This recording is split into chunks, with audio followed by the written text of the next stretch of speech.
Hey everyone, Attic here, and today we are comparing the new DJI RC with the RC N1 to see which option will be the best for you. Okay, the obvious difference here is that screen. It's a 700 nit screen which is plenty bright for most situations and is very clear and crisp. But with the RC N1, you have to connect your phone or tablet to see what you're recording. There are several benefits to each depending on what your needs are. Mainly that you need an SD card in the RC if you want to record the screen, and that maps and firmware will have to be updated using a Wi-Fi connection, whereas on the RC N1 all of that is handled by your phone or tablet, so it's not an issue. On the RC N1 you have a combined photo and video button, and depending on which mode you have selected, that's what you get. On the RC, however, there are dedicated buttons for each. If you recall my top 10 video, this was one of the things I was really looking forward to, and although it is good to have, you still have to hold either button to switch between modes first before you take the shot, which isn't as good as I'd hoped. I find myself mostly shooting video and then suddenly a nice shot pops up and I want to capture a photo quick, but it's a bit cumbersome. I thought that was the whole point of having the dedicated buttons, but oh well. This is a nice to have and can be very useful if you use the zoom feature, but as the zoom is digital, I generally stay away from it. I wish they would allow us to customize it and choose something else, like rotating the gimbal, which would give us the ability to take shots like this. This was edited for this effect, but this would open up a whole lot of creative shot options.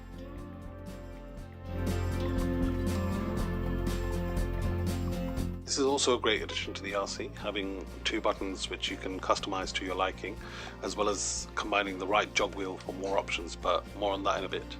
Currently you're able to configure either one of the two C buttons on the back of the RC to recenter or tilt the gimbal, to switch between follow and FPV mode, hyperlapse cruise control, lock auto exposure, increase or decrease exposure, access camera settings, or switch between the portrait and landscape orientation of the gimbal. You can also have two more custom configurations by using either C button with the right dial, choosing any of the above options. Talking of the right dial, I was pleasantly surprised to see that you can also customize that to do either zoom in out, which is the default setting, or to adjust focal length, exposure, shutter speed or ISO. This is a great addition, but as I said before, I would love to have the option to rotate the gimbal slowly while filming. Nothing much to talk about here, except I find that the RC sticks feel a little sharper than the RC N1s, which is not a big deal at all, but ever so slightly uncomfortable nonetheless.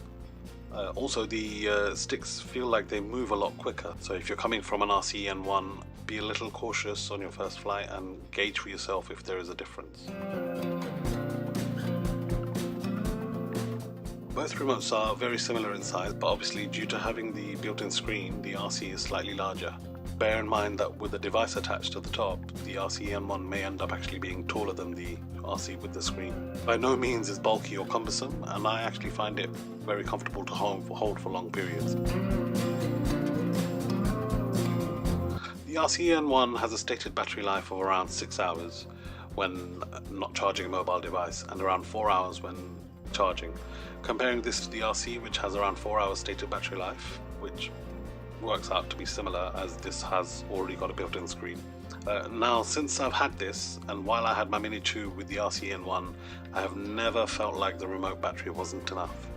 I have the Fly More kit for the Mini 3 and I also had it for the Mini 2, so I always had 3 batteries.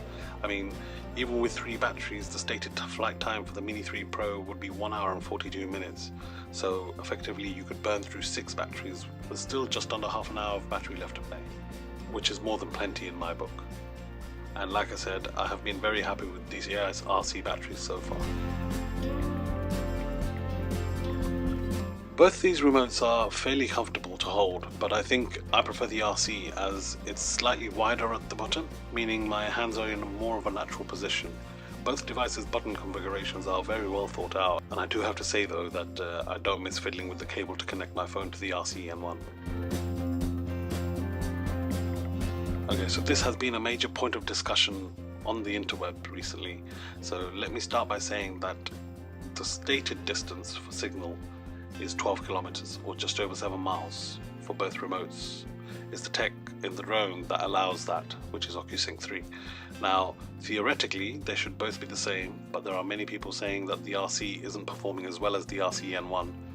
Personally, I've had some issues when I first started flying with the RC suddenly dropping bars, then reconnecting, etc. But I have not seen any issues with range for how far I fly.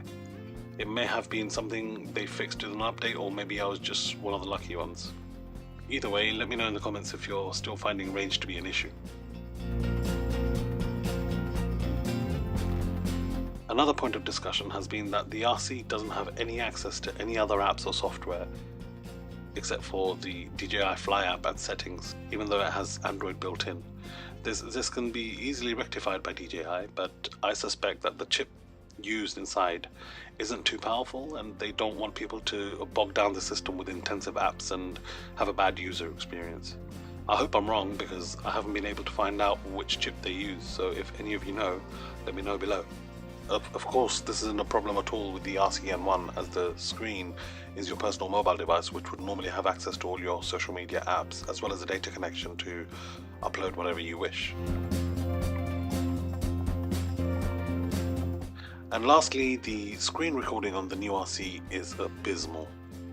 It only records in 540p, and until a few days ago it was an even worse 480p. Although this 540p is a step in the right direction, this is still well below HD and is half of full HD, which is 1080p. I really don't understand why DJI would hold it back. I mean, if you're going to spend time updating the resolution, why not just do it properly? Even 720p would have been usable in most scenarios, but this just seems petty. For the RC-N1, that's a non-issue because it all depends on your personal mobile device. So if your personal device has a screen of 1080p, then it will record at 1080p or even higher in most cases nowadays. So that concludes my comparison between the two remotes for the Mini 3 Pro. I hope you found this information helpful, and if you did, I would really appreciate a like, and if you would like to follow my journey, please consider subscribing. Till next time, stay safe, stay creative.